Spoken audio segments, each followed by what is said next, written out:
बिस्मिल्लाहिर्रहमानिर्रहीम। स्टूडेंट, आज का जो हमारा टॉपिक है उसमें हम सिंपल डायग्राम्स शो करेंगे। और इसमें बिकॉज हमने पढ़ा है कि हमारे पास ग्राफ क्या होता है, डायग्राम्स क्या होते हैं, what is difference between them. मैं आपको बोर्ड वीडियोस भी करवा चुकी हूँ और आई होप आपको समझ में भी आया होगा। लेकिन अगर आपको फिर भी किसी भी किस्म की कन्फ्यूजन होती है, आप मुझे कमेंट्स में बता सकते हो। इंशाल्लाह मैं उस चीज़ को दोबारा एक्सप्लेन करने की कोशिश करूँगी। अच्छा, हमारे पास क्या है कि the general approach which should be use to analyse the data is as follow.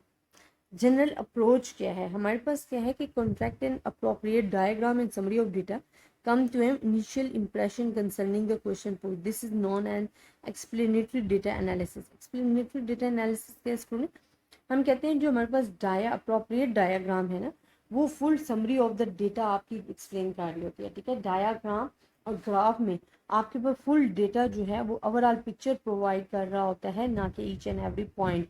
Numerical analysis में और न्यूमेरिकल फिगर जहाँ आप यूज़ कर रहे होते हो वहाँ आप ईच एंड एवरी पॉइंट को काउंट कर रहे होते हो। बट जो हमारे पास होता है जो डायग्राम होता है, ग्राफ होता है, उसमें हम सिर्फ summary of the data represent कर रहे होते हैं। फिर हम कहते हैं follow this up with an appropriate formal analysis of data. हमने इससे analysis, appropriate formal analysis of data के जरिए जो है वो फॉलो करना होता है। And compare the result of formal analysis with the initial impression and very the differ greatly. अच्छा, हमारे पास क्या होता है, फिर हमने इसे कंपेयर भी करना है कि डेटा में अगर अपर जा रहा है तो क्या ग्राफ में भी अपर आ रहा है। ठीक है, तो ये आपने मेन देखना है। अच्छा, हमारे पास जो मेन थिंग है ना वो आपके पास आ जाती है डायाग्राम। जिस तरह हमने ग्राफ पढ़ा ना, तो इससे टाइप्स ऑफ द डायाग्राम है जिसमें पहला आ जाता है simple bar chart. Simple bar chart या सिंपल बार डायग्राम जो है, जब स्टूडेंट आप एक ही वेरिएबल्स को, उसके करेक्टरिस्टिक्स को स्टडी कर रहे होते, when we are studying only one variable character, that is called the simple bar chart. तो वो हमारे पास क्या कहलाता है, सिंपल बार चार्ट कहलाता है, जब आप ओनली वन वेरिएबल को स्टडी कर रहे होते। अब यहाँ पे आप देख सकते हो कि इन्होंने क्या लिखा, वो कहते हैं to get an impression of the distribution of discrete और category data is usual to represent in a bar diagram. The values of variable और categories are taking x-axis and a bar. अच्छा, इसमें तो वो कह रहे हैं ना कि जो हमने x-axis पे लेनी है वो कैटेगरी लेनी है, y-axis पे फ्रीक्वेंसीज लेनी है। और इसको बनाने का मेथड, जब अगर ये बना हुआ है तो मैं आपको दिखाती हूँ। x-axis पे हमने क्या लिया है, नंबर ऑफ रोटन पोटैटोज लिए हैं, y पे फ्रीक्वेंसीज। हमेशा हमने फ्रीक्वेंसीज जो है वो y पे लेनी है। अब यहाँ पे आपके पास क्या है, देखिए अगर आपको ये डेटा जो गिवन है ना, मैं इसी हिसाब से कि नंबर ऑफ पोटैटोज है ना, तो 0 1 2 3 4, आप देखो नंबर एक्स एक्सिस पे हमने यही लिखनी है, क्योंकि एक्स एक्सिस पे इंडिपेंडेंट वेरिएबल लेते हैं जो कि चेंज नहीं हो सकते। 1 2 3 4 ये आपके पास आ गई। अब आपने क्या करना है कि फ्रिक्वेंसीज लेनी है, 5 6 4 4 1। जब आप फ्रिक्वेंसीज ड्रॉ करोगे ना तो वो हमने वाई एक्सिस पे लेनी है। तो इस तरह आपके पास ये जो बार डायग्राम है वो आपको अवेलेबल हो जाएगा। समटाइम ये यूं भी बना होता है, ठीक है, ज्वाइंट भी किए होते हैं। तो ये बार डायग्राम जो है सिंपल, जिसमें हम सिंपल आप कह सकते हो कि when we are studying only one variable characteristic, this is called the simple bar chart. जिसमें हम only one variable of characteristics को स्टडी करते हैं वो हमारे पास सिंपल बार चार्ट कहलाता है। मल्टीपल बार चार्ट कहलाता है कि जब आप दो या दो से ज़्यादा वेरिएबल को एट अ टाइम उसकी कैरेक्टरिस्टिक्स को स्टडी करते हो, that is called the multiple bar chart. हम कहते हैं it is an extension of the simple bar diagram and is use to represent two और more related sets of the data. यहाँ ये चीज़ मेन है कि जब आप दो या दो से ज़्यादा वेरिएबल्स की कैरेक्टरिस्टिक्स को डिस्क्राइब करते हो तो that is called the multiple bar chart. अब इसमें क्या होता है, ईयर है आपके पास आ गए हैं, जिसमें 1987 है, 1988 है, 1989 है।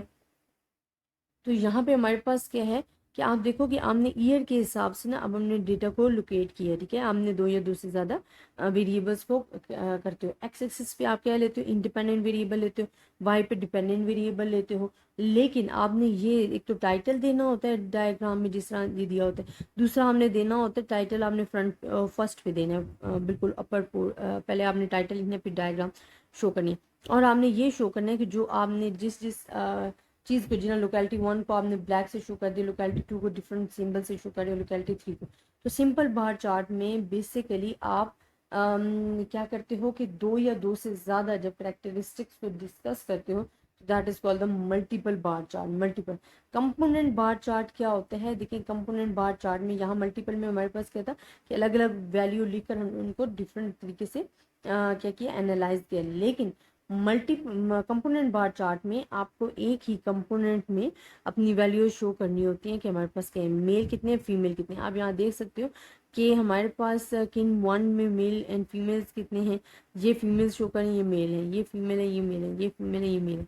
तो कंपोनेंट बार चार्ट बेसिकली आप क्या करते हो कि जिसमें हम अपने डेटा को सेक्टर वाइज शो करते हैं। वो कहते हैं कि the certain situation which simple bar chart represent the total and it is possible to divide further into different segments. जब आप डिफरेंट सेगमेंट्स को अपने डेटा को डिफरेंट सेगमेंट्स में शो कर रहे हो तो that is called the subdivided bar chart diagram आ जाता है। पाई डायग्राम क्या होता है? पाई डायग्राम हमारे पास होता है कि आप कहते हो सर्कल डायग्राम। ये मैं आपको शो करवा रही हूँ picture, this is called the pie diagram. अब इसमें हमारे पास मेन थिंग क्या होता है? Pie diagram is a division of circular region into the different sectors आ जाता है and it is constructed by dividing the total हमारे पास जो एंगल ऑफ द सर्कल्स 360 होता है डिफरेंट पार्ट्स। अब इसमें हमारे पास जो फार्मूला होता है ना वो आपने याद रखना, जो क्या है, component part divide by total multiply by 360। तो ये हमारे पास क्या आ जाता है? Pie diagram. अब देखो आपके पास डेटा गिवन है जो कि क्या है 75 80 30 15 और टोटल आपके पास है 200। तो आप 75 डिवाइड बाई 200 मल्टीप्लाई बाई 360 जो आपको फार्मूला गिवन है यही आपने ड्रॉ किया अपने पाई डायग्राम में। तो पाई डायग्राम सर्कल में जो डिफरेंट सेक्टर्स होते हैं अपने डेटा के वो शो कर रहा होता है। तो यहाँ तक स्टूडेंट आई होप आपको समझ आया होगा। फिर इंशाल्लाह हिस्टोग्राम हम पढ़ेंगे और हिस्टोग्राम में हमने पढ़ना है कि इक्वल और अनइक्वल इंटरवल वाला, ठीक है। समटाइम आपके पास जो क्वेश्चंस होते हैं वो इक्वल इंटरवल होते हैं और समटाइम आपको अनइक्वल इंटरवल होते हैं। तो ये मैं इंशाल्लाह तमाम चीज़ें आपके साथ डिस्कस करूँगी, मेन आपने याद रखनी। बट मैं आपको जो बोर्ड पे जो वीडियोस करवाऊंगी ना उसमें आपने देखना है कि उसमें मैं आपको बार और डायग्राम की सेपरेट काइंड्स जो है वो आपको अलग अलग जो है वो करके पढ़ाऊंगी। तो आई होप स्टूडेंट आपको ये चैप्टर समझ में आया होगा, लेक्चर समझ में आया होगा। अगर आपको फिर भी किसी भी किस्म की कन्फ्यूजन है आप मुझसे डिस्कस कर सकते हो। ज़्यादा से ज़्यादा स्टूडेंट्स के साथ शेयर कीजिएगा, अपनी दुआओं में याद रखिएगा।